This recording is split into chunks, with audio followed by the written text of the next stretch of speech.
Everyone, it's your boy Laser Kitty. I'm gonna be doing a little tutorial series. Sorry if my mic was just weird. But yeah, let's get started, alright? Today we're doing faces. I just picked a random pencil. This app is called Autodesk Sketchbook, by the way. I'm gonna start by drawing a super rough circle. Don't stress this too much. As you can see, I'm kind of using like a very hairy kind of whatever, sketchy technique here. And if you're using paper, I would go light at this part, very light. If it means that you have to use feather-like strokes like I just did, do that. So we're going to do something called a 3/4 view. And that means that the face is looking, part of it is obscured, so it's going to be asymmetrical. So it won't be a dead-on look. So before I get into this, let me show you what I did here. This line right here is just going to be showing kind of like where the eyes are pointing, I guess. It's basically the midline of the face, and so you can think like the brow bone is around here, or whatever, and the eye sockets will likely be around here. And then therefore, now that we know that the eyes are here, we can think relatively and draw the ears, whatever. But for the sake of teaching beginners, I'm not going to use those techniques. I'm going to show you guys how to work with guidelines as a beginner. So as you get older, guidelines change, the way that you use guidelines changes, but these are kind of the standard for beginners. So you're going to start with your circle and then draw this midline here, right? And then, so if we're doing like an anime style, and this is going to be mainly in my style, I'd put the chin around here. And depending on if it's a boy or a girl, we'll make this one, let's do a girl for this one, but depending on if it's a boy or girl, you might want to draw that chin differently, but we're just going to give the little apex to the chin right there. And so now I know where my chin is. You can, chin is optional at this stage, but I'm going to draw the eyes here. This line is going to show kind of the direction of the eyes, and it's actually more important than you might think. I'm going to make it a little neater, actually. Because if you're going from a more bottom-facing view, where you're looking more from a lower angle, you might want to make the eyes kind of in a line like this, to show that they're looking up. But, I'm just going to have more of a dead-on kind of, if the eyes are looking down, and again, the chin kind of, I drew that there so that I kind of know ahead of time what I'm doing. But if you're going to be looking down, you might want to do something more like this. And I'm happy to explain that again later in another video, but for right now, we're going to draw a decently straight, mildly curved line, just to show that we're following the curvature of this guideline circle here in the back. And great, so now we know where our eyes will be. We're going to draw a loose outline of the eyes, and people will say, oh, there should be the length of one eye in between the two eyes. Like for instance, sometimes in Christopher Hart books, that's where I used to learn how to draw manga, but that's a style choice. How close or far apart your eyes will be is a matter of choice, really. Also, the size of the eyes is a very big thing in styling your art. So when you're developing your own art style, play around with the size of the eyes and how far apart they are. We're going to be using my style, though. So they're just kind of medium. Now that we have all that, we're getting somewhere. We know that the ears, if you look at yourself in the mirror, the ears are kind of usually around here, ish. They're within that region. They're around at the height of the nose, maybe a little bit more towards the eyes, just a little bit. But I would just guesstimate, honestly, as you're getting used to it. Again, ear placement and ear size is a very stylistic thing. So play around with that when you're developing an original character and when you are developing a style. Same with the nose. The shape and size of a nose is one of the most important things in a style. I happen to just kind of like to do motion like this, but some people like to just go for a simplistic nose like that, or some people like to do this, or in anime you might see like a nose that's kind of like that. Some people have noses that are just two little flecks to represent the nostrils. I believe that my nose, the way I do it, I like it like this because it represents directionality and it helps me as an artist. I just kind of like it. It kind of helps me to avoid something called same face syndrome. So I drew it like that, and when you're in the 3/4 view, your nose is not going to usually be symmetrical. So let's say, you could do a nose like that. Also, this ear is kind of hanging out a little bit more than I wanted it to. Or let's say you're doing a nose like that. We'll just leave it simple so that you guys can see what it's like to kind of have a more of a suggestion of, what would you call it, foreshortening, I suppose, or, you know, overlapping. You know, overlapping is very important in the three-quarter view, because obviously there's area behind the nose that is being covered by the nose. There's area right here that's being covered by the nose in the three-quarter view. It's not symmetrical because they're looking partially to the side, and that's a very natural way of, you know, drawing a face. When you're drawing comics, you know, it's very rare that somebody's really looking at someone dead on, unless it's a very confrontational panel, or it's you know, you're doing it for some kind of stylistic reason. When you're drawing very realistic things, it's very rare that a face will be looking at something dead on. And if they are looking at something dead on, it's, you know, very uncommon that the face is going to just be like looking straight ahead without being tilted or anything like that. So that kind of dynamic is something important to remember when you're drawing dynamic poses. It's something, you know, so don't feel bad if you can only draw the three-quarter view. And it's a lot easier for a lot of people because it is asymmetrical. And so let me just keep on drawing here because I'm rambling. This part can be a little difficult. You kind of have to decide if your character is going to have chubby cheeks or not. This character will give them medium cheeks. So I'm going to do like a little swoop. It's almost like a little S, like that, where it meets the chin again. And once I do that, I usually tidy up the chin a bit. So just so you can see what's going on here, I'm making this little swoop to connect down to the chin. And, you know, I adjust it as I go. This is a sketch. It's nothing concrete. But I do this to show that there is an indentation at the brow bone here. And I put that brow bone right above the eye. And that's where the eyebrows are going to go eventually. And that brow bone will extend here, obviously. And so you can kind of see, you know, where the eyebrows kind of would meet here, would be right there. Sometimes I use that as a guideline as well, but that's more of maybe an advanced guideline and might be a little harder to understand. But I figured I'd mention that. So this is, you know, our basic facial structure in the three-quarter view. Again, you can play around with the height of the cheekbones here. Different cultures, different races, you could say, might have different heights of brow bone. It also varies with gender, and if you'd like to draw a very masculinized face, at least according to bone structure, one thing I learned in my forensics class is that the brow bone might be very much more expressed in males than it is in females. So if that matters to you, then, you know, you might want to pronounce this area more. And that can help when you're drawing children, because it can be hard to distinguish gender in a child's faces. Their faces are very pudgy and round, so you know, that can just be like a little thing. But again, it's not super important right now. I like to pronounce the brow bone in anyone that I'm drawing, so it could be a matter of style as well. And this is going to be the forehead here. One thing that's important is that the head usually goes a little bit farther back than you think it does, so I usually extend it actually beyond my original guideline. Some people won't be into that. I am. It's up to you.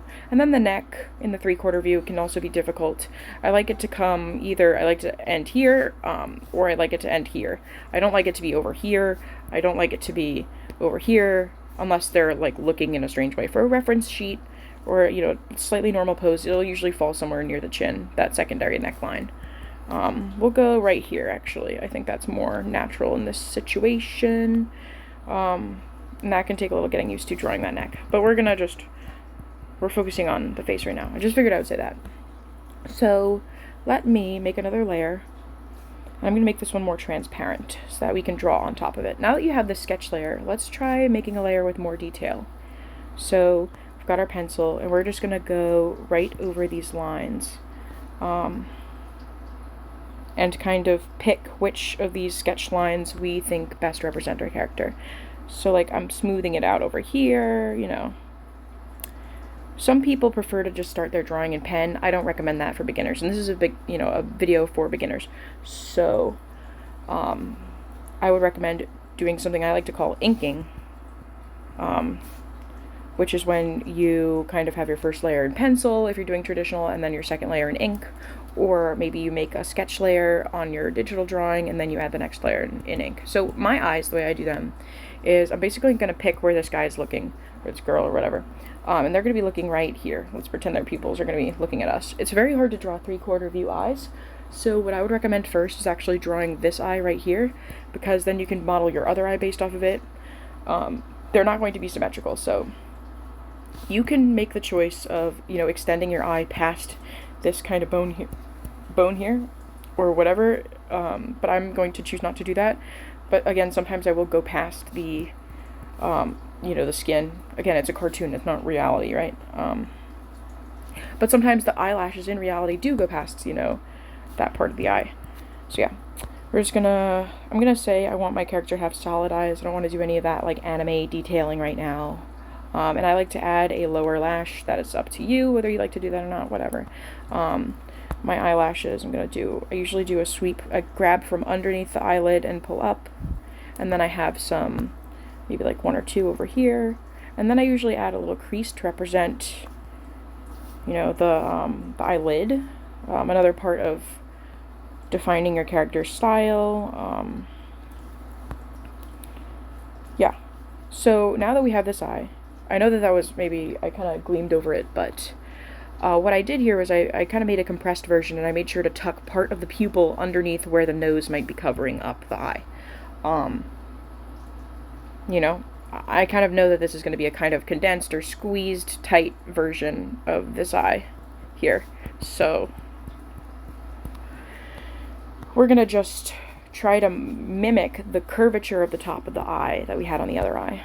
So, and then we're going to try to mimic the angle of the corner of that eye, right there, that angle, and try to make it look like basically just a less compressed version. One thing you want is that you want these corners to kind of be on the same axis here. And so the eye, this one will probably come very close to the eyelash, but it's not going to come right up against the corner or the side of the eye, because this one was obscured, whereas this one is not obscured by any kind of like nose or anything. So I do like to make it a little sketchier on the top of the eye, just as per my style. And then I like to have just the suggestion of that lower lash. Add those 1, 2, then we're going to add the 1, 2, grab, and then this eye I like to add just a little bit more right there. Get that lid poppin'.